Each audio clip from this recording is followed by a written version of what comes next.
Indie Mogul.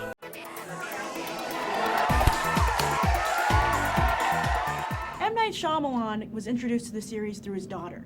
What was your first introduction to the material? Through my friends, actually, from school. They, were big fans of the series, and we used to watch Cowboy Bebop together. And then they were like, they got really into Avatar: The Last Airbender, so they showed me the series, and that's how I got introduced to it, like years ago. I have 2 younger brothers, and they love this series so much. They said, "Will you watch it with me?" And I was like, "Yeah, sure." And I fell in love with it just as much as they did, and I enjoy the series. I still watch it, and I love the characters. They're very interesting. Jackson, you're in the Twilight Saga now, Airbender.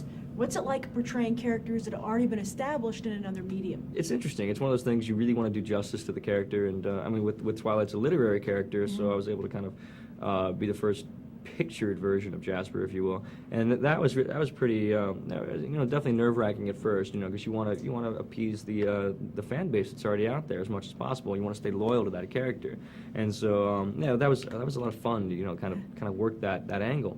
And then with The Last Airbender, it's bringing a animated character to life is definitely it's a new challenge in and of itself. But one of the things that we're lucky to have is an amazing director and writer like M. Night Shyamalan coming on and adapting the first season of the animated series and condensing 24 episodes into an hour and a half worth of a live action film. There's certainly certain aspects that we had to ease up on or lose little bits of, we don't see as much slapstick happening in this film as we did in the animated series, but I think what that does is it raises the stakes of the danger, and it puts you more in the position of that this could happen. Well, speaking of danger, like Nicola, the cartoon series was known for very strong female characters.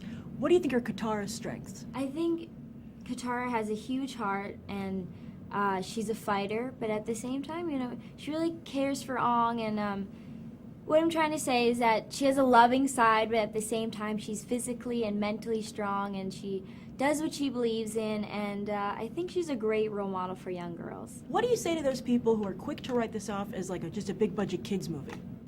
I tell them, check it out. I mean, this isn't a big-budget kids movie. I mean, this is a big-budget family movie. This is, even family movie, it doesn't seem like the right word. I think one of the amazing things that Night has brought to this film is it really it bends the genre. He's a movie bender. He's a movie bender. He's a film bender. Exactly. So it's pretty sweet because it's one of those films, especially because it's a 4th of July weekend movie. The whole family can go out together and see a film like this, and the guys my age are going to be really into the action. The girls are going to have really strong female role models, and also be into the action as well. I mean, parents are going to enjoy the family element of it, and even Grandpa Joe will probably enjoy it too, right? So my last question for you is, I have to ask where you stand, Appa or Momo? To pick?